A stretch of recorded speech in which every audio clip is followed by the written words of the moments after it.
नमस्कार मित्रांनो, आज मी तुम्हाला श्रावण महिन्याची एक पौराणिक कथा सांगणार आहे। सुंदर, अर्थपूर्ण आणि भक्तिभाव जागवणारी ही कथा भगवान शंकराच्या त्यागावर आणि श्रावण महिन्याच्या दिव्यता दर्शवणाऱ्या घटनांवर आधारित आहे।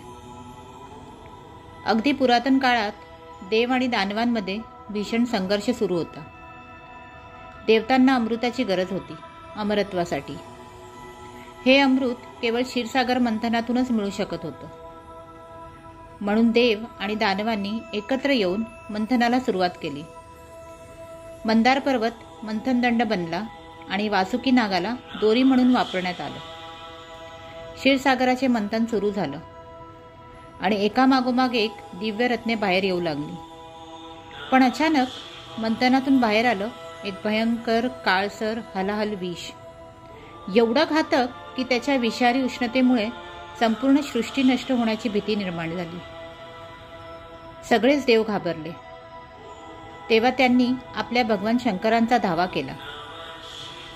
महादेवांनी कोणताही विचार न करता ते संपूर्ण विष आपल्या कंठात धारण केलं। हे विष त्यांच्या शरीरात पसरू नये म्हणून पार्वती मातेने त्यांच्या गळ्याला पकडलं। या त्यागामुळे शंकरांचा गळा निळा पडला आणि ते नीलकंठ महादेव म्हणून ओळखले जाऊ लागले।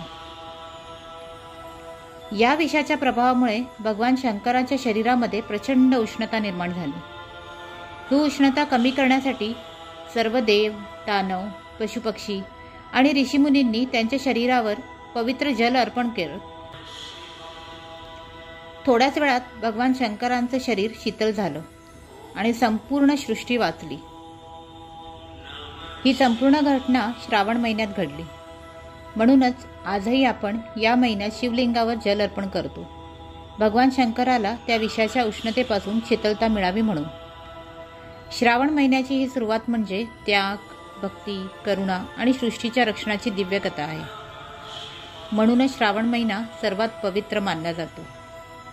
मी आशा करते की तुम्हाला ही कथा आवडली असेल। जर आवडली असेल तर एक लाईक नक्की करा, आपल्या मित्रांसमोर शेअर करा आणि अशाच भक्तिपूर्ण आणि पौराणिक कथा ऐकण्यासाठी आमच्या चॅनलला सबस्क्राईब करायला विसरू नका।